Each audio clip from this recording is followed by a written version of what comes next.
Alô? Ok. É o decreto.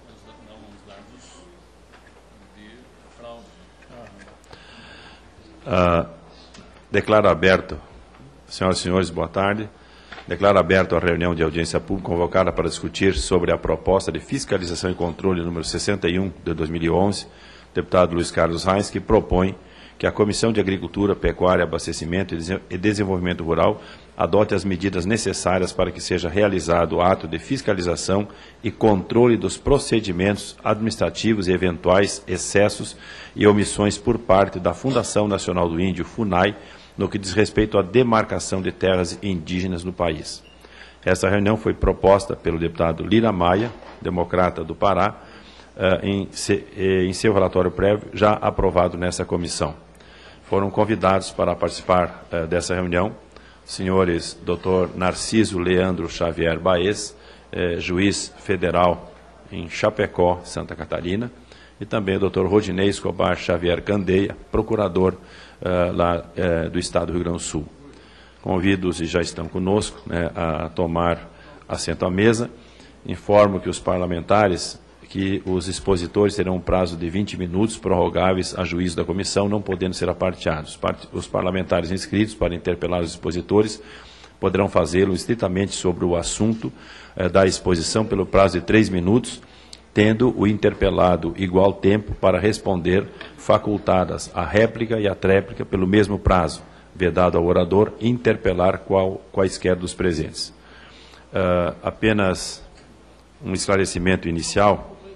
Quando na comissão a gente tem tratado esse assunto, e o deputado Lira Maia, que acabou como relator dessa BFC, a ideia é que a gente pudesse, a partir de uma orientação do Dr. Narciso e também do Dr. Rodinei, os colegas parlamentares que já sofrem esses problemas nos seus estados, nós possamos ter uma orientação, e aproveitando agora esse período de recesso, que a gente pudesse, então, a partir dessas orientações, fazer, se possível, audiências públicas nos estados, não necessariamente o relator ou o autor da proposição, mas que cada colega parlamentar, com seus interesses nos seus estados, poderiam desenvolver agora em julho, agosto, setembro, se houver tempo, fazer essas audiências e buscar um tipo de informações que, de uma certa forma, vão nos ajudar nesse processo de pressão que nós tenhamos que fazer junto ao Executivo, junto à FUNAI e junto ao próprio Ministério da Justiça, onde esse assunto tem se resolvido. Então, com a experiência do Dr. Leandro e também do Dr. Rodinei, acho que é muito importante para nós, porque eles vivem, tanto o Dr. Leandro, na sua vara lá em Santa Catarina, trata muito dessa questão e conhece esse assunto. Já foi nos recomendado pelo deputado Valdir Colato, que nesse instante está num outro compromisso, mas logo, logo ele vai estar presente. O deputado Maldaner, também lá de Santa Catarina, conhece esse assunto e sabe da preocupação que tem esse assunto em Santa Catarina. Dr. Rodinei também acompanha muito esse assunto lá no Rio Grande do Sul, então acho que seria uma ajuda valiosa para nós, parlamentares, digamos, o conhecimento que ele já tem e, de uma certa forma, depois nos ajudaria nos relatórios preliminares que nós possamos fazer em cada estado.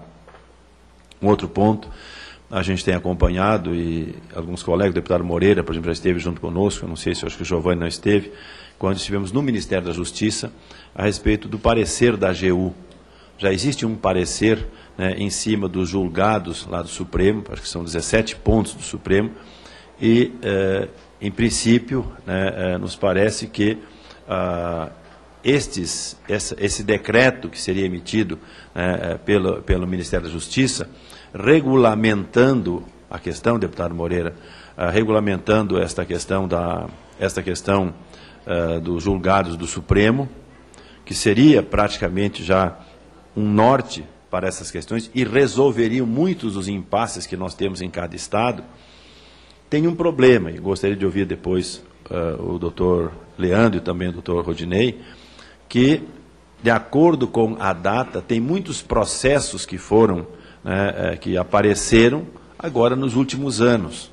No Rio Grande do Sul, o doutor Rodinei acompanha lá, há 4, 5, 6, 7 anos, resolve fazer um acampamento, e aí começa a pressão em cima do prefeito, em cima dos produtores, e daqui a pouco os processos estão aqui na FUNAI. Isso está acontecendo, aconteceu recentemente. O doutor Rodinei deve falar a esse respeito, e seguramente os colegas também têm esse assunto em cada estado.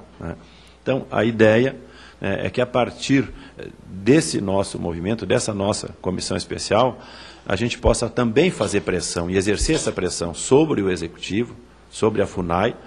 A senadora Kátia, que acompanha também esse assunto pela CNA, se dizer muito tranquila com relação a esse parecer. Mas pela experiência que a gente já tem de outros pareceres, eu recordo, junto com o Colato, nós trabalhamos muito, aproveitando aqui o doutor Rodinei e o doutor Leandro, a questão dos quilombolas. Não é dos quilombolas, dessas reservas de quilombola, sim. E o parecer da AGU nos foi favorável, quando nós votamos uma lei, que era do senador Paim, sobre a questão das áreas dos negros no país.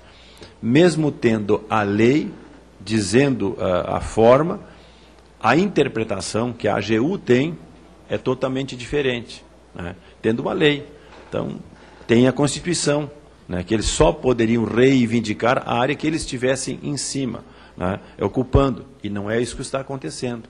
Então, se já existe a lei, se já existe acordo, hoje, o ministro do Supremo Toffoli era o advogado-geral da União, inúmeras vezes nós conversamos com ele, eles se pautavam simplesmente por um parecer anterior da AGU, que aquilo estava vigorando como norma. Então, em cima daquele parecer, eles julgavam e faziam as coisas acontecerem. Nós já tivemos esse problema com a questão dos quilombolas, e agora a minha preocupação particular, e quero externar aos colegas aqui, a gente possa ter esse decreto. Por isso que nós temos que estarmos atentos antes da saída do decreto, para que ele possa corrigir distorções, porque é claro o julgado do Supremo, os itens que foram julgados. Agora, não sei como é que sairá esse decreto que está para ser já emitido pelo Ministério da Justiça. Portanto, apenas essa é a introdução, e gostaria então de passar a palavra inicialmente aqui ao doutor Leandro, para que ele possa, sim, deputado Moreira. Só para fazer um esclarecimento, até para os dois ilustres convidados, eu que tive as conversas lá com o ministro José Eduardo Cardoso a respeito desse decreto, para dar algumas informações. A primeira delas, do ponto de vista do governo, que não é o nosso, do parlamento aqui, tem uma posição clara, que é no sentido de aprovar a PEC, que levou o número 215, que é trazer de volta para o Congresso Nacional a responsabilidade Porque é claro o julgado do Supremo, os itens que foram julgados. Agora, não sei como é que sairá esse decreto que está para ser já emitido pelo Ministério da Justiça. Portanto, apenas essa é a introdução, e gostaria então de passar a palavra inicialmente aqui ao doutor Leandro, para que ele possa, sim, deputado Moreira. Só para fazer um esclarecimento, até para os dois ilustres convidados, eu que tive as conversas lá com o ministro José Eduardo Cardoso a respeito desse decreto, para dar algumas informações. A primeira delas, do ponto de vista do governo, que não é o nosso, do parlamento aqui, tem uma posição clara, que é no sentido de aprovar a PEC, que levou o número 215, que é trazer de volta para o Congresso Nacional a responsabilidade da autorização, a competência para a autorização de criação de novas terras indígenas. Por quê? Porque a FUNAI vem reiteradamente cometendo abusos, exageros, reconhecido pelo próprio governo. E aí é que eu quero chegar aonde o que pensa o governo. O governo tem consciência de que a FUNAI transcendeu os limites da razoabilidade até. A gente sabe e sente que há, sobretudo no governo do presidente Lula e agora seguindo o governo do PT, vamos dizer assim, dão muita atenção para esses chamados movimentos sociais. Eu não quero discutir esse mérito. Então, eles valorizam muito essa questão dos quilombolas, das comunidades indígenas, das minorias, essa história toda, e cometem abusos Nada contra as minorias, nada contra os movimentos sociais, nada contra os quilombolas, só que tudo tem um limite. Do outro lado, existe 190 milhões de brasileiros que também têm os mesmos direitos assegurados na Constituição. Aí é que está o exagero. O governo já sentiu que nessa questão indígena, porque isso virou um problema no país inteiro, não tem um único estado hoje da federação que não tenha problema, pelos exageros que são cometidos pelas comunidades, por esses antropólogos que estão envolvidos com isso. Muito bem. Então, o governo está preocupado com isso e acha que a saída é a modificação do decreto que regula a questão das terras indígenas no país. No meu ver, não é o suficiente, na minha avaliação, mas na avaliação do governo, este decreto que está sendo gestado lá no Ministério da Justiça, o ministro, naquela ocasião, pediu a mim, que eu fui lá em nome da Frente Parlamentar da Agropecuária, que fosse o interlocutor. O que eles estão esperando? Primeiro, o parecer da AGU, a que se referiu o deputado Reis, para regulamentar a questão, deixar claro qual o alcance da decisão do Supremo, no caso específico Raposa Serra do Sol. Aquelas 18, está faltando aqui o nome, condicionantes. Muito bem. Segundo, modificar o decreto. Já com base no parecer, modificar o decreto, mas deixando com o governo, com o executivo, essa questão da decisão do que faz ou não faz. E terceiro, modificar, trocar a gestão da FUNAI, o que já foi feito. Já foi trocado o presidente da FUNAI, e eu vi hoje um movimento aí de alguns indígenas andando aqui colhendo assinatura de parlamentares para que o presidente da FUNAI seja um indígena. Também não consigo avaliar o alcance disso, não, mas o fato é que eles estão aí colhendo essas assinaturas. Então, só para deixar claro aos deputados e aos dois convidados, que o ponto de vista do governo é esse. Eles querem mudar o decreto, porque estão sentindo que vão perder o espaço aqui no Congresso Nacional, que é uma coisa suprapartidária. Esse problema é tão sério hoje no país todo, que tem deputados aqui de todos os partidos, porque está pipocando o problema no país inteiro sem controle, por conta dos exageros da FUNAI. Então, é só esclarecimento. Pela ordem, deputado. Sim. Pela ordem. Deputado Valdan, depois deputado Nilson Leitão. Não, com todo o respeito, é que eu tenho uma audiência agora às 15 horas com o ministro da Integração Nacional, mas eu não podia me furtar, Luiz Carlos Reis, de parabenizar pela sua iniciativa e de colegas, especialmente também de ter aqui o doutor Narciso, né? Eu sou nascido em Chapecó, sou chapecoense, e tomara que o doutor Rudinei também, os dois Xavier aqui, que comungam da mesma ideia, porque nós somos muito... colhendo essas assinaturas. Então, só para deixar claro aos deputados e aos dois convidados, que o ponto de vista do governo é esse. Eles querem mudar o decreto, porque estão sentindo que vão perder o espaço aqui no Congresso Nacional, que é uma coisa suprapartidária.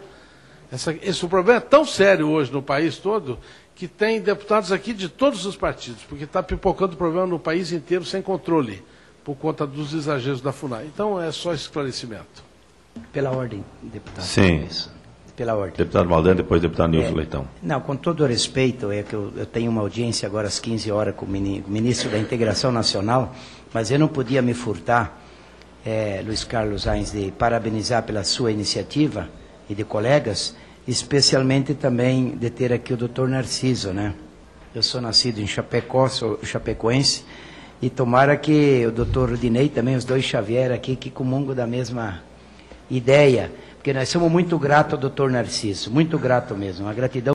Os dois convidados, que o ponto de vista do governo é esse. Eles querem mudar o decreto, porque estão sentindo que vão perder o espaço aqui no Congresso Nacional, que é uma coisa suprapartidária.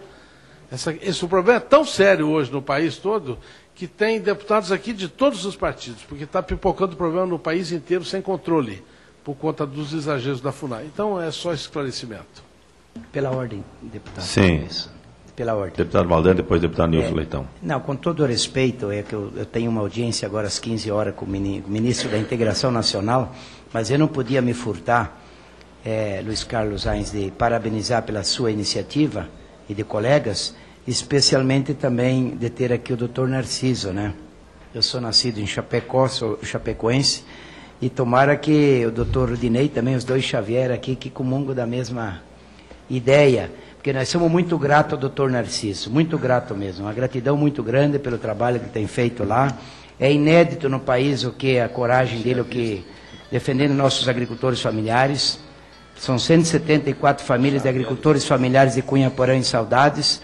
E felizmente agora conseguimos empenhar, doutor Narciso, empenhamos R$9.750.000, aí uma verba suplementar que seria repassada para a Secretaria de Agricultura do Estado de Santa Catarina, onde os índios, lá 30 famílias de Guaranis, aceitaram um acordo, e nós estamos cedendo uma área de mais de 800 hectares para 30 famílias de Guaranis, para não desalojar 174 famílias de agricultores familiares que estão produzindo no município de Cunha Porã em Saudades. Então, eu sou muito grato ao seu trabalho, e por isso que eu queria fazer esse registro, dizer que estou feliz pela sua presença aqui hoje nessa audiência pública. Muito obrigado. Deputado Nilson.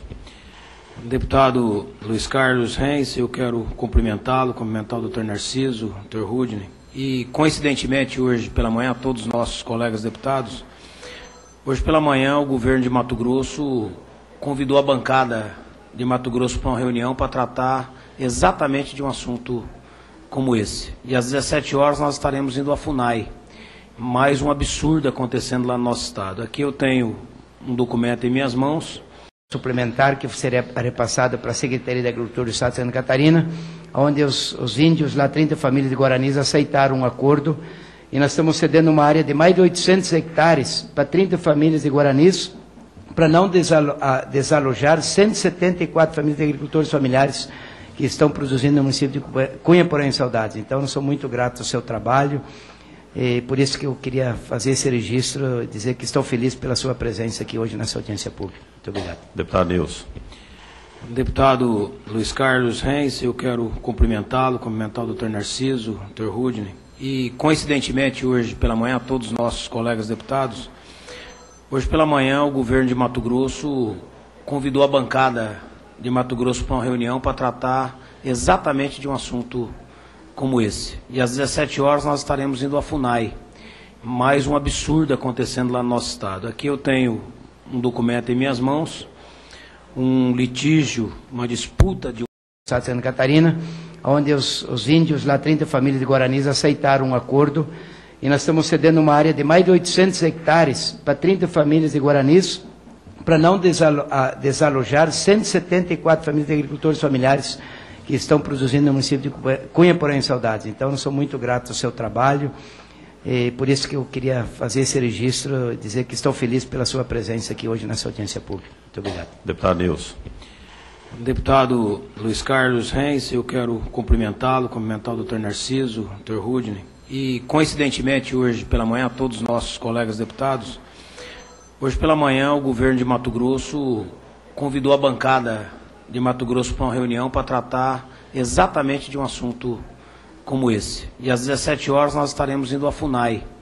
Mais um absurdo acontecendo lá no nosso estado. Aqui eu tenho um documento em minhas mãos, um litígio, uma disputa de uma área entre os índios Chavantes e praticamente 7.000 famílias proprietárias de pequenas e médias propriedades, de uma área que na sua história nunca foi dos Chavantes, declarado pelos seus antepassados, por estudos de antropólogos, e são mais de 165 mil hectares que estão querendo desocupar de 7.000 famílias.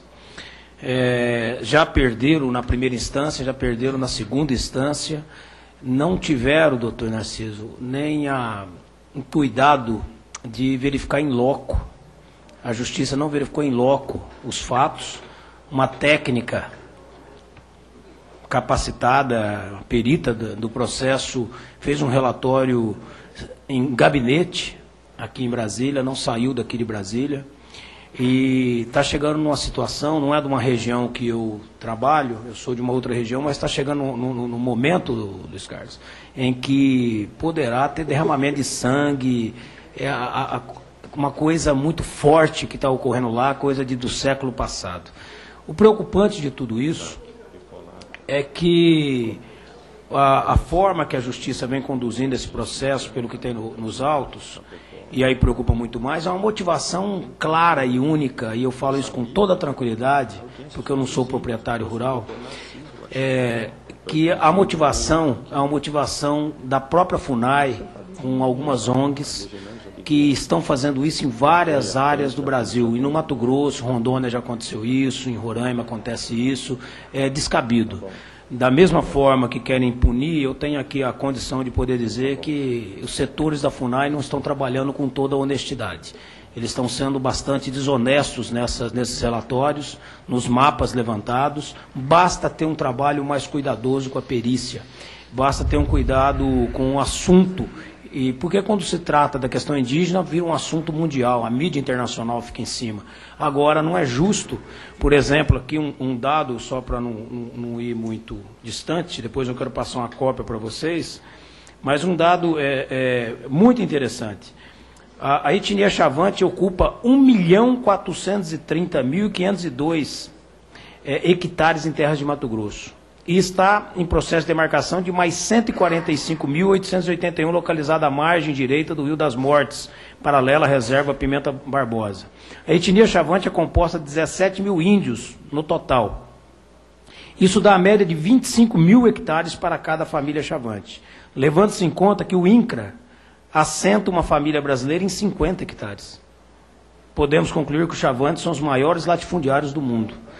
Então, se as áreas tivessem pelo menos esse apelo da história, já teria mesmo assim que ser um pouco comedido e coerente pela necessidade do Brasil desenvolver e assentar tantas famílias que precisam de terra.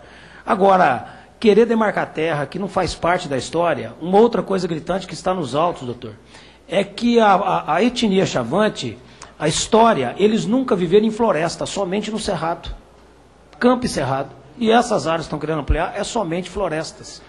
Então é um absurdo, onde não tem nenhuma história, não tem nada no passado que prende a isso ou que garanta isso a essa etnia, e que somos favoráveis, que tenha lá a sua garantia, mas que infelizmente a forma que está sendo conduzido, se tiver uma canetada aqui hoje, eu quero saber como é que vai tirar 7 mil pessoas de um local para outro local. Vão criar um problema seríssimo. E a maioria dessas famílias que serão retiradas são famílias de condição de renda muito baixa.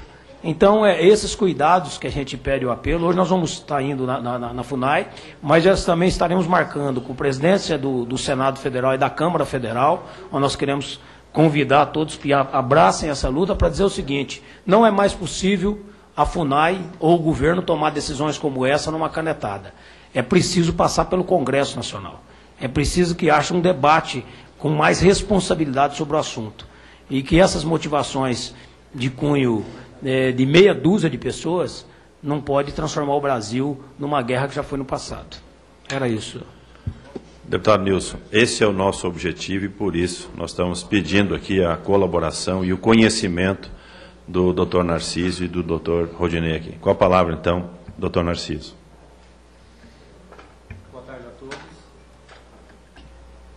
Boa tarde a todos. Agradeço o convite da Comissão de Agricultura da Câmara dos Deputados de estar aqui discutindo a questão indígena. É uma questão que realmente tem trazido muitos problemas sociais. Do Senado Federal e da Câmara Federal, onde nós queremos convidar todos que abracem essa luta para dizer o seguinte: não é mais possível a FUNAI ou o governo tomar decisões como essa numa canetada. É preciso passar pelo Congresso Nacional. É preciso que haja um debate com mais responsabilidade sobre o assunto. E que essas motivações de cunho de meia dúzia de pessoas não pode transformar o Brasil numa guerra que já foi no passado. Era isso. Deputado Nilson, esse é o nosso objetivo e por isso nós estamos pedindo aqui a colaboração e o conhecimento do Dr. Narciso e do Dr. Rodinei aqui. Com a palavra, então, Dr. Narciso.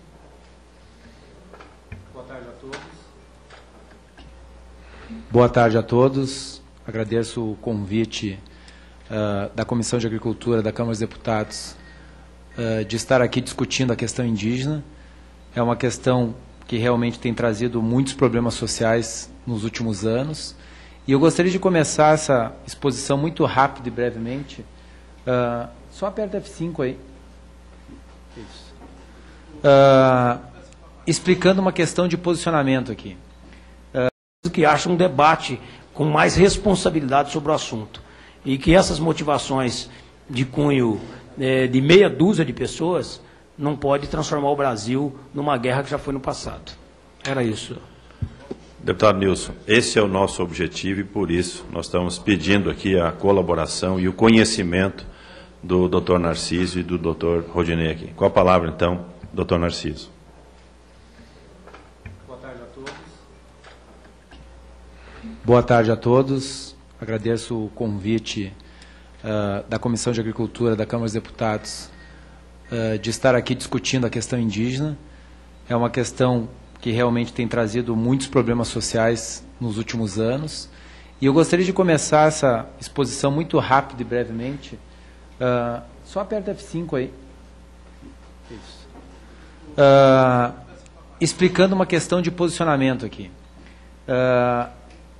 Eu, como na carreira da magistratura e como juiz federal, não sou contra os índios ou contra os agricultores, a favor dos índios ou a favor dos agricultores.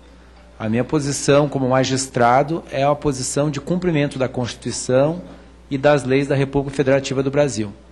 Não há, por trás do que eu vou dizer aqui, qualquer cunho ideológico, qualquer cunho passional. Eu vou fazer uma exposição estritamente técnica do que está escrito na Constituição e na legislação, de como o guardião da Constituição, que é o Supremo Tribunal Federal, interpretou esse assunto e o que deveria estar ocorrendo.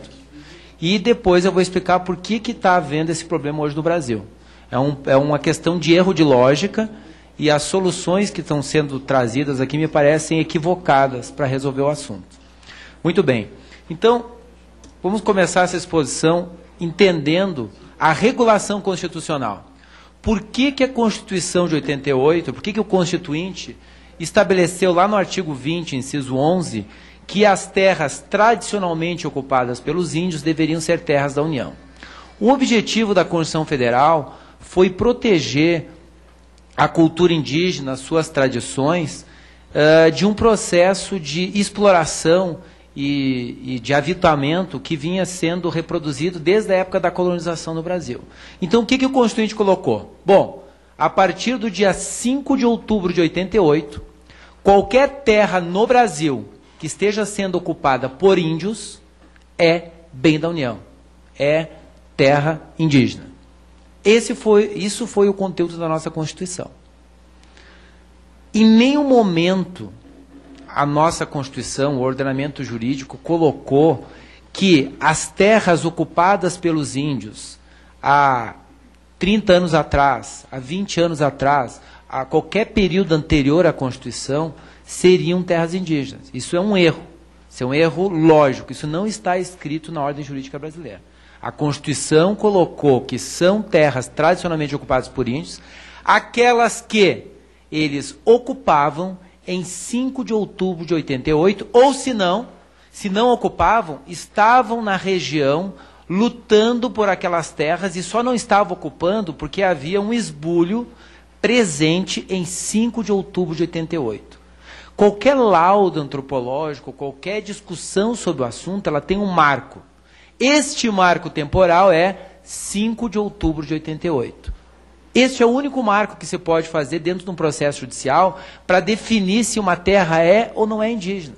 Você não pode definir se uma terra é indígena usando como parâmetro um laudo antropológico que diz que há 50 anos, há 100 anos atrás, tinha uma tribo indígena naquela terra. Porque não existia amparo constitucional ou legal, ou seja lá o que for, que defina esse parâmetro como sendo um parâmetro para reconhecimento de terra indígena. Até porque, se fosse assim, nós teríamos que tirar e desocupar a maioria das cidades do Brasil. Chapecó mesmo, tem toda o centro de Chapecó, onde tem a praça principal da cidade, era um local onde os índios celebravam as suas principais festividades. Aí eu vou tirar uma cidade lá de 180 mil habitantes para botar uma reserva indígena? Isso não tem lógica. Isso não foi o conteúdo da nossa Constituição. A Constituição em nenhum momento colocou que tem que fazer estudo antropológico. Então esse é o primeiro equívoco. Quando a FUNAI abre um processo administrativo de demarcação de terras indígenas, o primeiro equívoco administrativo que é cometido é criar uma comissão de antropólogos para investigar a região, para ver se no passado remoto existiu algum resquício de cultura indígena na região. Esse é o primeiro erro técnico. Por que eu chamo de erro técnico? Porque não está escrito isso na Constituição, não está na legislação, é uma coisa que se criou administrativamente de forma equivocada. Isso é um erro administrativo. E é um erro administrativo passivo, inclusive, de responsabilidade civil e criminal dos servidores públicos que criam toda uma situação em função disso. Vejam, o objetivo da Constituição em 5 de outubro de 88 é proteger áreas como essas, como as que estão ali.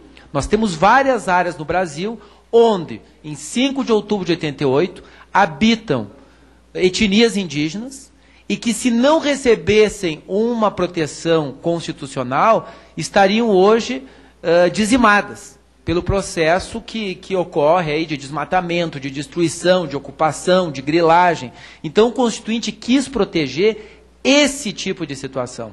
A que está dimensionada nessas fotos ali. São locais onde há a cultura indígena implantada, sedimentada, desde muito, e que em 5 de outubro de 88 havia índios ocupando. Aí o episódio da Raposa do Sol, o que aconteceu lá? O episódio da Raposa do Sol é um episódio onde nós temos uma terra que em 5 de outubro de 88 havia um conflito muito grande de índios e não índios disputando terras. Então, aí o Supremo pegou e disse, não, só um pouquinho, a Constituição diz que a terra que está sendo ocupada por índio, ou a que deveria estar sendo, porque o índio está em 5 de outubro de 88 brigando por aquela terra, essa terra é terra indígena. Esse foi o julgamento da Raposa do Sol. Bom, então, a nível constitucional, o que nós temos? Temos isso, proteção de locais como esse que estão nas fotos aí, onde havia em 5 de outubro de 88 aldeias indígenas implantadas. Bom, e infraconstitucionalmente, nós temos o quê? Temos um decreto regulando os procedimentos administrativos, e esse decreto diz que a FUNAI faz o processo administrativo de reconhecimento e de demarcação, e ao final, o ministro da Justiça faz então uma portaria reconhecendo ou não aquela área como sendo a área indígena. Veja, como esse processo administrativo deve ser desenvolvido?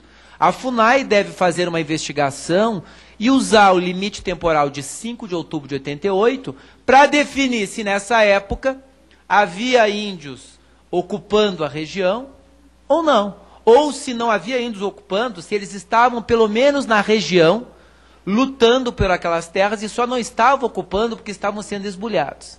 Essa é a situação que também está no decreto. Agora, o que tem acontecido? O que tem acontecido é que a FUNAI recebe uma demanda de algumas ONGs internacionais, né? Elas pegam os índios que estão assentados nas suas reservas atuais, já estão com a sua situação consolidada, e aí eles pegam um ônibus, levam para áreas que eles entendem que deveriam, que num passado remoto pertencia àquelas etnias, e aí começa uma pressão de ocupação e tal, e uma solicitação, um pedido, de que seja demarcada aquela área como área indígena. A FUNAI, então, abre um processo administrativo, e como ela deveria pautar esse processo administrativo? Levar antropólogos, tudo, para verificar se em 5 de outubro de 88 havia ou não índios ali. Ponto. O problema é que os antropólogos vão na região, mas aqui, em 1920, havia um cemitério indígena. Em 1930, em 1940, em 1960, seja a data que for, qualquer ocupação pretérita não legitima ou torna uma área como sendo área indígena. Muitos vão alegar o seguinte, mas isso é uma sacanagem com os índios. Como que esse problema histórico de violação dos direitos indígenas pode ser reparado?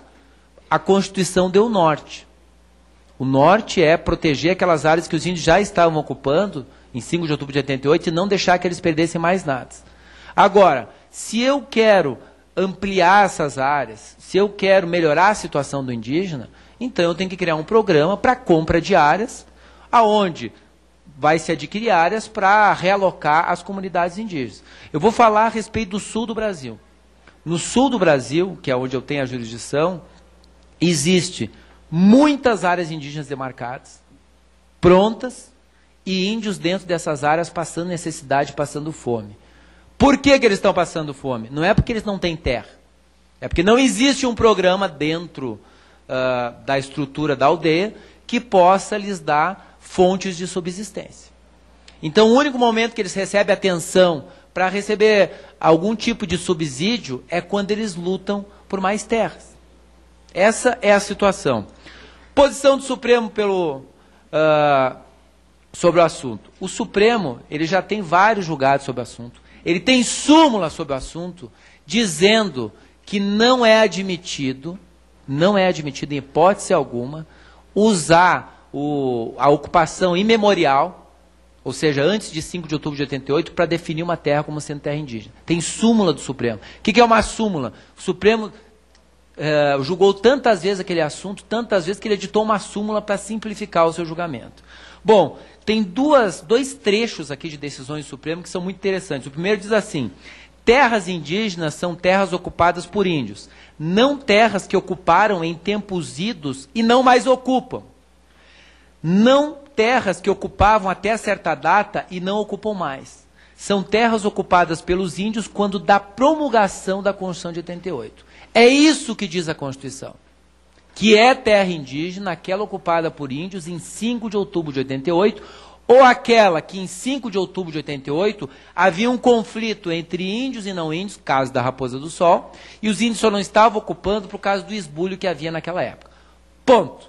Segundo, também são terras tradicionalmente ocupadas por índios aquelas que na data da promulgação da Constituição, 5 de outubro de 88, houvesse a presença de índios resistindo à ocupação da cultura envolvente. Raposa do Sol.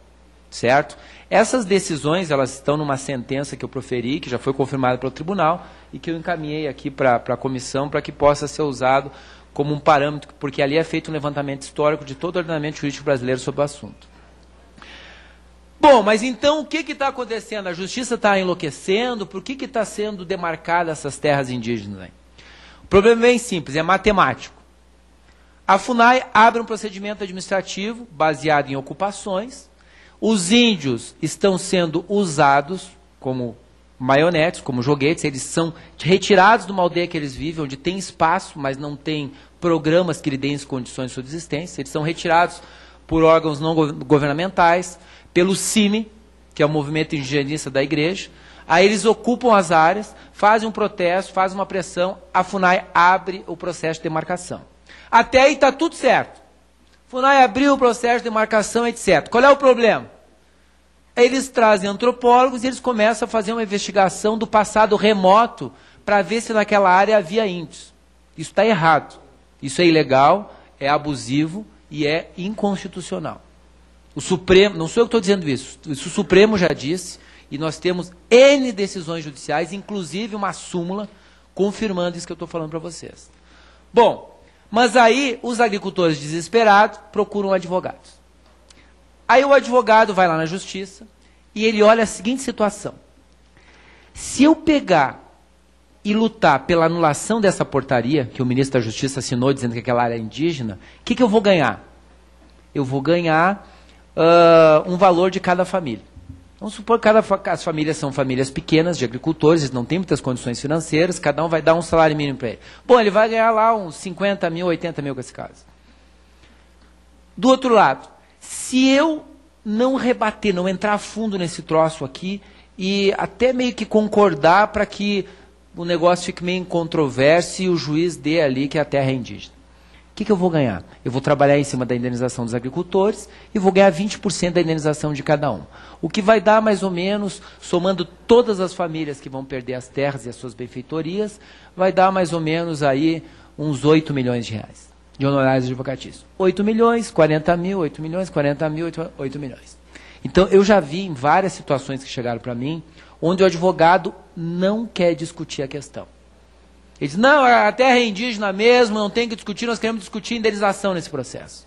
Eu já vi áreas serem demarcadas ilegalmente, contrariamente à Constituição, E o advogado que está representando uma das partes está jogando contra a parte que ele está representando. E o juiz, por que não faz nada? Porque o juiz, pelo princípio dispositivo, ele só pode acolher o que as partes pedirem. Se o advogado agricultor diz para mim que ele quer discutir indenização, que ele não quer discutir a nulidade da portaria, eu não posso de ofício, mesmo vendo que está havendo uma ilegalidade ali, eu não posso de ofício chegar e dizer, não, eu vou indeferir o pedido. Eu não posso fazer isso. A justiça não pode fazer isso. A justiça trabalha em cima do que as partes trazem no processo e o que elas argumentam. Então, em Santa Catarina, especificamente, eu vi isso acontecer. Eu fui numa audiência pública lá, onde sentou do meu lado o advogado dos agricultores, sentou do outro lado o pessoal da FUNAI e tudo, e o advogado iniciou a fala dele dizendo assim, olha, a questão aí que nós estamos discutindo, se é ou não é terra indígena, nós não vamos mais discutir isso. Isso é terra indígena, a gente só quer indenização. Por quê? Porque ele ia ganhar muitos honorários com isso.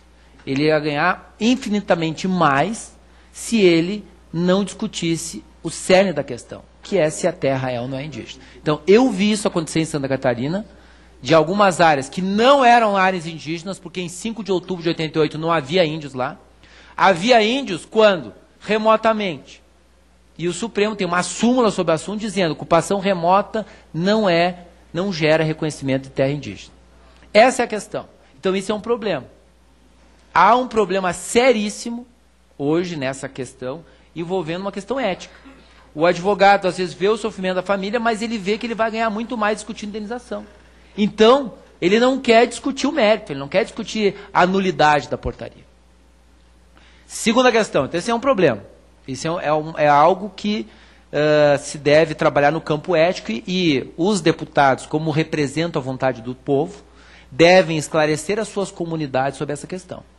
Esclarecer constitucionalmente, com base em argumentos técnicos, não emocionais ou ideológicos, mas técnicos, de que só vai ser terra indígena no Brasil, e essa é a posição do Supremo sobre o assunto, e é o que está escrito na Constituição, e é o que está na lei, aquela terra que havia índios em 5 de outubro de 88, ocupando com um ânimo de tradicionalidade. O que é um ânimo de tradicionalidade? Não basta nem ter só índio. Mas tinha uns índios morando no bairro lá. Isso não é suficiente. O Supremo exige, como um dos requisitos que está escrito na Constituição, que haja a tradicionalidade. O que é isso? Que as comunidades que vivem na região em 5 de outubro de 88 cultuem as suas tradições. Que elas busquem preservar a sua identidade cultural. São esses os dois requisitos que estão na nossa Constituição, que estão no nosso ordenamento jurídico. Agora, quando um servidor da FUNAI, sob pressão de índios, de ONGs e tal, abre um processo administrativo de demarcação, ele tem que ter o cuidado de obedecer aquilo que está na nossa Constituição e no nosso ordenamento jurídico. Obedecer como? Fazendo o levantamento local, com antropólogos e tal, tendo como marco 5 de outubro de 88. Se ele pedir para os antropólogos verificarem uma ocupação remota, ele está descumprindo a lei, descumprindo a Constituição e agindo contra a moralidade administrativa. Existem N instrumentos judiciais que podem ser utilizados contra o servidor que assim agir e contra o próprio ministro da Justiça, se ele, sem ter esse cuidado, descumprir aquilo que está no preceito constitucional. Agora, eu não vi ninguém até agora usando esses instrumentos. Porque, geralmente, os representantes legais das partes envolvidas, os advogados, eles querem ganhar dinheiro. Não estou dizendo que isso acontece com todos os advogados, mas acontece com a maioria. Agora, uma nova leva de advogados que moram nas respectivas regiões, que têm identidade com a comunidade local, estão atuando nos processos e eles estão buscando a nulidade dessas portarias. E eu digo, essas portarias vão ser anuladas. Pode não ser pelo juiz de primeiro grau, por uma questão ideológica dele ou do tribunal, mas elas vão chegar no Supremo e vão ser anuladas. Eu já tive reuniões com alguns ministros do Supremo, entre eles Gilmar Ferreira Mendes, discutindo justamente esse assunto, e ele me colocou o seguinte, que depois do episódio Raposa do Sol, se firmou uma posição dentro do Supremo de que não haverá mais tolerância com o descumprimento da Constituição. A posição do Supremo hoje, ela está bem clara e é pública. Está lá publicado no acórdão deles. O que não foi ocupado por índio, que não estava sendo ocupado em 5 de outubro de 88, não será reconhecido como terra indígena. Aí, ampliação de reserva não será mais feita. Essa é a posição muito clara hoje do Supremo Tribunal Federal. Aí eu vejo os senhores discutindo aqui, mas agora está para sair um decreto que provavelmente vai resolver tudo. Vamos explicar o que é Constituição, o que é lei, o que é decreto. A Constituição é a norma fundamental do nosso país, feita pelos representantes do povo, onde estão regulados os nossos direitos e as nossas garantias fundamentais. Onde estão regulados os direitos e a necessidade de proteção das comunidades indígenas. A lei é o instrumento que passa por esses representantes do povo, onde vai criar as obrigações de fazer e não fazer para nós brasileiros. Só a lei e a Constituição podem obrigar uma pessoa a fazer ou não fazer alguma coisa. Os decretos, eles servem na nossa ordem jurídica apenas para uma finalidade: explicar para o servidor público como ele deve cumprir a lei. Por isso é que os servidores públicos, quando vão abrir lá uma portaria lá para ver para demarcação de terra indígena, os funcionários da Receita Federal, os servidores do INSS, quando eles vão fazer qualquer coisa, eles põem assim, de acordo com o decreto tal. Porque o decreto, para ele, é a ordem administrativa, que está sendo dada pelo chefe maior do poder a qual eles pertencem, onde está sendo explicado a ele como ele deve cumprir o que está na lei e o que está na Constituição. Então, uma ordem administrativa. Agora, um decreto não pode criar obrigações. Um decreto não pode criar direitos, porque o objetivo dele não é fazer nada disso. O objetivo dele é simplesmente explicar para o servidor público como ele vai cumprir a lei e como ele vai cumprir a Constituição. Se um decreto, agora vocês conversaram, então está para ser um decreto agora. Se esse decreto criar um direito ou uma obrigação não prevista na lei que ele está regulando, esse decreto vai ser ilegal. Por quê? Porque a natureza jurídica do decreto não é de criar direitos e obrigações, não é de resolver problemas. A natureza do decreto é explicar ao servidor público como ele vai cumprir o que está escrito na lei. Esse decreto que existe hoje, talvez ele não esteja muito claro para os servidores da FUNAI como eles devem cumprir o que está escrito na lei e na Constituição. Talvez esse decreto ele possa ser reajustado, reformulado, como os senhores estão trazendo aqui, de forma a esclarecer para o servidor da FUNAI como ele deve cumprir aquilo que está na Constituição. Nesse sentido, ele é útil. Ele é útil. Se ele disser, olha, você tem que cuidar o limite temporal e não permitir que sejam realizados estudos antropológicos anteriores a 5 de outubro de 88. Se ele vier escrito assim, ele vai explicar para o servidor público aquilo que já está na Constituição, aquilo que já está na lei e aquilo que o Supremo já sumulou e o Supremo já reforçou nas suas últimas decisões. Os servidores da FUNAI têm dificuldade de compreender isso. Isso não é, eu não acredito na má fé, eu acredito na falta de conhecimento e na falta de esclarecimento para eles.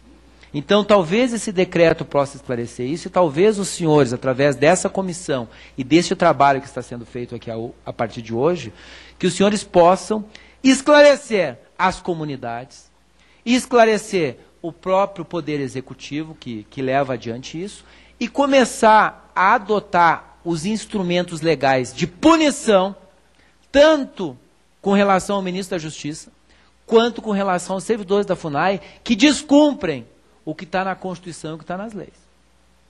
Eu não estou dizendo que não existem situações em que tem que ser demarcado ou não tem que ser demarcado. Estou dizendo que tem que ser cumprida a Constituição. Nós temos várias situações, eu estive palestrando há 15 dias atrás no Tribunal de Justiça de Rondônia, onde existem comunidades indígenas não aculturadas, semi-aculturadas e outras aculturadas, e que estão ali, que estavam em 5 de outubro de 88, e elas têm que ter proteção. Nós temos que lutar pelos direitos indígenas onde eles existem. Agora, criar uma situação de desordem social, destruir décadas de trabalho de pequenos produtores em prol de uma reparação feita contra a Constituição, contra a lei e contra a ordem social, isso a Justiça não pode permitir, a sociedade não pode permitir e a Câmara dos Deputados, como representante dos povos, não pode permitir. Isso tem que ser feito como os senhores estão tomando essa medida a partir de agora, de evitar que a Constituição seja rasgada e não cumprida nesse ponto no que diz respeito a terras tradicionalmente ocupadas por índios. Ah, mas e por que tem esse movimento? Por que esse movimento não para? Eu tenho duas propostas aqui para os senhores para resolver essa questão dos índios. Primeira proposta. Primeira proposta é o que vocês já estão fazendo. Fiscalização e cumprimento da Constituição Federal. Não permitir mais que um processo administrativo da FUNAI descumpra aquilo que está na Constituição. E usar os meios legais cabíveis para instaurar procedimentos judiciais de punição dos servidores da FUNAI ou do próprio ministro da Justiça, né? Existe crimes de responsabilidade nesse caso aqui, quando houver descumprimento daquilo que está escrito na Constituição. Porque a desordem e o pânico e o sofrimento que esses atos violadores da Constituição têm trazido para as comunidades é algo terrível. E eu não estou falando somente da comunidade agricultora, estou falando das comunidades indígenas também. Segundo, isso é um passo. Segundo passo, esse problema não vai parar enquanto não se ajudar as comunidades indígenas, que já têm terras demarcadas, a sobreviverem dentro das aldeias. Há hoje muita terra indígena demarcada na região sul, mais do que seria necessário, e há um processo de favelização dos índios dentro dessas aldeias. Eles estão passando fome, eles estão passando necessidade, eles estão sem condições básicas, eles estão tendo os direitos humanos fundamentais deles sendo violados no mais alto grau. O que nós deveríamos fazer, então? A minha proposta é que se criasse, dentro de cada aldeia, uma cooperativa, em conjunto com os governos estaduais. No Santa Catarina, por exemplo, tem a IPAGRE. A IPAGRE, ela fomenta a produção agrícola. Os índios da região sul, eles têm trabalhado em algumas questões agrícolas, mas com muita dificuldade, porque não há apoio técnico. Então, se cria uma cooperativa dentro de cada aldeia, essas aldeias são grandes. Essa cooperativa gerencia a produção de sementes, produção agrícola, vende essa produção e distribui essa produção entre os índios daquela aldeia. Deste modo, eles teriam trabalho, atividades e condições de sobrevivência dentro das aldeias. Isso é uma coisa que está faltando. Enquanto isso não vier, nós vamos ter mais e mais reivindicações de ampliação ou de criação de novas áreas. Porque, infelizmente, os índios no Brasil só são ouvidos quando eles reivindicam novas áreas, quando eles ocupam áreas que não lhes pertencem. É só nesse momento que a sociedade olha para eles e que se começa a fazer alguma coisa por eles. Então eles aprenderam que o único jeito de conseguir recursos, de conseguir fazer alguma coisa, é ocupando área ou pedindo a criação ou demarcação de novas áreas. Agora, se eles tiverem condições dignas de sobrevivência dentro das aldeias, com um programa que os auxilia a desenvolver as suas atividades de subsistência dentro das aldeias, nós vamos ter pessoas ocupadas, produzindo e sobrevivendo com dignidade. Enquanto não houver um programa específico dentro das aldeias que auxilie ao desenvolvimento socioeconômico e cultural desses índios, nós vamos continuar tendo demanda e questionamento e luta por novas áreas de demarcação de terras indígenas. Então, esse é, a meu ver, depois aí de 16 anos lidando com esse assunto, a única forma hoje de se resolver esse problema. Primeiro, combatendo os atos abusivos de servidores de ministro da Justiça, que às vezes cedem a pressões políticas, internacionais e ideológicas e não cumprem a Constituição. E segundo, dando condições dignas de sobrevivência para os índios dentro da aldeia. Eu repito, eu fiz um levantamento estatístico do que tem de terra indígena hoje no Brasil, dentro de cada etnia e tal. Nós temos terras suficientes para manter as tradições e resgatar as culturas dos índios, principalmente na região sul do Brasil, onde elas já se perderam quase por completo. Mas, para isso, é necessário um programa de auxílio e de ordenamento da vida dentro das aldeias. Com isso, eu encerro a minha exposição, agradeço o convite e me coloco à disposição para eventuais questionamentos. Muito obrigado. Agradeço aqui o doutor Narciso e passo imediatamente a palavra aqui ao doutor Rodinei Casualmente, os dois são Xavier, viu? Vocês nem são parentes aqui. Rodinei Escobar Xavier Candeia, procurador lá do Estado do Rio Grande do Sul. Todos são cristãos nossos. Tem que apertar o botãozinho lá para sair. Aí. Muito boa tarde, deputado Luiz Carlos Reis. Muito boa tarde, meu caro deputado Seu Moreira.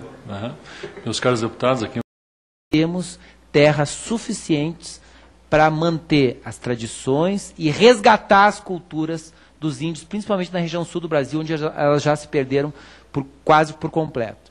Mas, para isso, é necessário um programa de auxílio e de ordenamento da vida dentro das aldeias. Com isso, eu encerro a minha exposição, agradeço o convite e me coloco à disposição para eventuais questionamentos. Muito obrigado. Agradeço aqui o doutor Narciso e passo imediatamente a palavra aqui ao doutor Rodinei. Casualmente, os dois são Xavier, viu? Vocês nem são parentes aqui. Rodinei Escobar Xavier Candeia, procurador lá do Estado do Rio Grande do Sul. todos são cristãos nossos. Tem que apertar o botãozinho lá para sair. Aí. Muito boa tarde, deputado Luiz Carlos Reis. Muito boa tarde, meu caro deputado Seu Moreira. Meus caros deputados, aqui eu cumprimento todos. Muito boa tarde, doutor Narciso.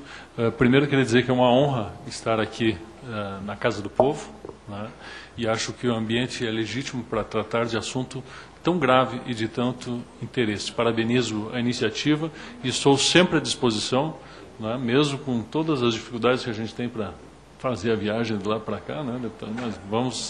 Convite e me coloco à disposição para eventuais questionamentos. Muito obrigado.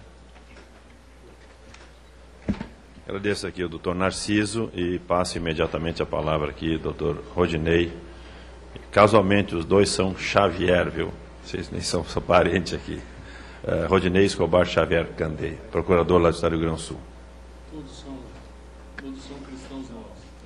Tem que apertar o botãozinho lá para sair. Aí. Muito boa tarde, deputado Luiz Carlos Reis. Muito boa tarde, meu caro deputado Seu Moreira. Meus caros deputados, aqui eu cumprimento todos. Muito boa tarde, doutor Narciso. Primeiro, queria dizer que é uma honra estar aqui na Casa do Povo, e acho que o ambiente é legítimo para tratar de assunto tão grave e de tanto interesse. Parabenizo a iniciativa e estou sempre à disposição, mesmo com todas as dificuldades que a gente tem para fazer a viagem de lá para cá, deputado, mas vamos sempre estar aqui. Bem, eu sou procurador do Estado no município de Erechim, que abrange uma região grande lá, várias cidades no norte do Rio Grande do Sul, e tem dentro da minha área de atuação várias reservas indígenas. Eu sou responsável pela Justiça Federal de Erechim, e quando cheguei lá, há uns 2 anos atrás, eu era procurador em Passo Fundo, fui promovido para a classe final em Erechim, e fui atender uma audiência na Justiça Federal, e me caiu no colo esse processo.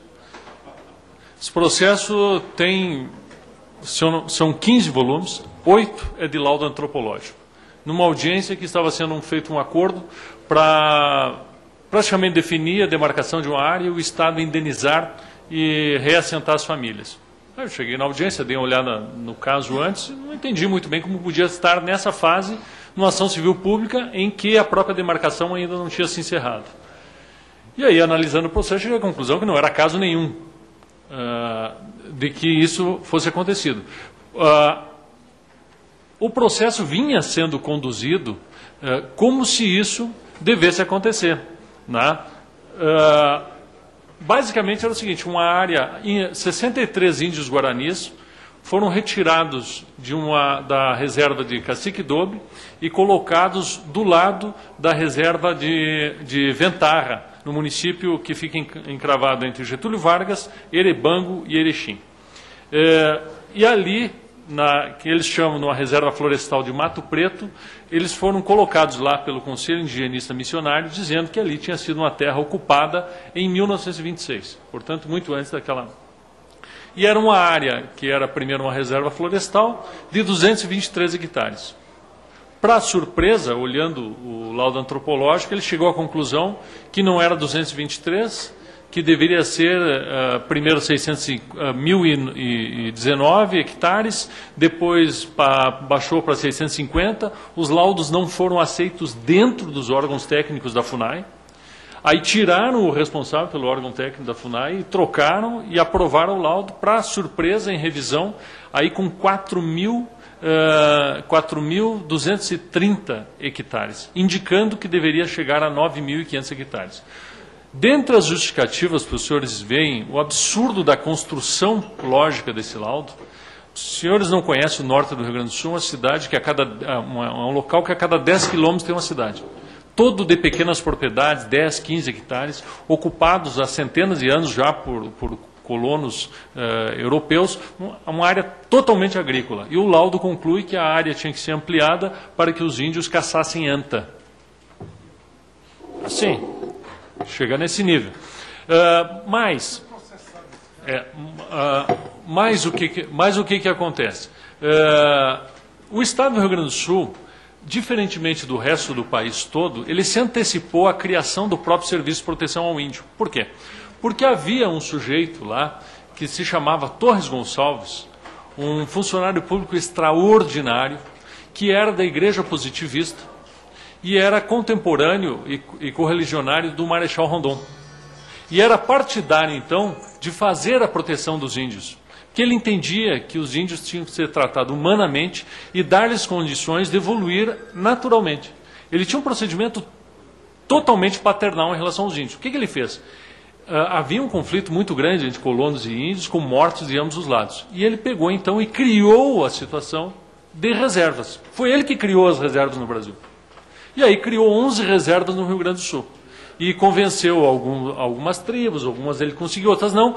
E de 1908 a 1918, ele estabeleceu as 11 reservas, solucionando 90% dos casos de indígenas lá no Rio Grande do Sul. Bom, no Rio Grande do Sul só existem 11 reservas demarcadas de 1907 a 1918. Ponto. Ponto. Tudo que for criado de lá para cá é dissidência de tribo, é coisa assim. Bom, chegou nesse caso, essa área não é dessas demarcadas, chegou no processo, aí em 1940, depois de Getúlio Vargas, e entrando em 1940, na década de 50, algumas áreas indígenas foram desocupadas pelo governo estadual e foram colonizadas indevidamente. E a Constituição do Estado de 89 previu o seguinte, que essas áreas que tinham sido colonizadas ilegalmente, o Estado deveria devolver aos índios. Foi feita uma comissão dentro da Assembleia Legislativa do Estado, fez um trabalho extraordinário de levantamento histórico, antropológico, de área toda, e mapeou essas áreas e começou um trabalho e constou na Constituição do Estado de 89 o artigo 32, com esse teor. O que vem a FUNAI, a Advocacia da União, dizer nesse processo de agora de uma área que não constava? Que em face do artigo 32, o Estado deveria indenizar e reassentar. Quer dizer, para não criar o conflito de tirar simplesmente as famílias, porque pela Constituição não se indeniza a terra, eles atribuíram de uma forma fraudulenta ao Estado o dever, e nisso é que, para azar, o Estado acabou entrando e a Advocacia do Estado, através da Procuradoria-Geral do Estado, começou a atuar. Bem, na verdade, o que eu verifiquei no processo, que isso foi uma mentira muitas vezes dita, até que já estava sendo tomada como verdade. Então, assim, na verdade, o Estado do Rio Grande do Sul não tem dever nenhum de indenizar a área indígena, fora aquelas em que ele próprio havia demarcado naquela época, né? Bom, quais são os envolvidos, então, nessa questão? Se descobriu que o Conselho Indigenista Missionário foi quem promoveu algumas ONGs, dentre elas a CTI, a ONG CAP, todas vinculadas à Universidade Federal de Santa Catarina. Vocês prestem atenção nesse dado. Me permitem, a antropologia da Universidade Federal de Santa Catarina tem uma grande responsabilidade em tudo isso que está acontecendo. Tá?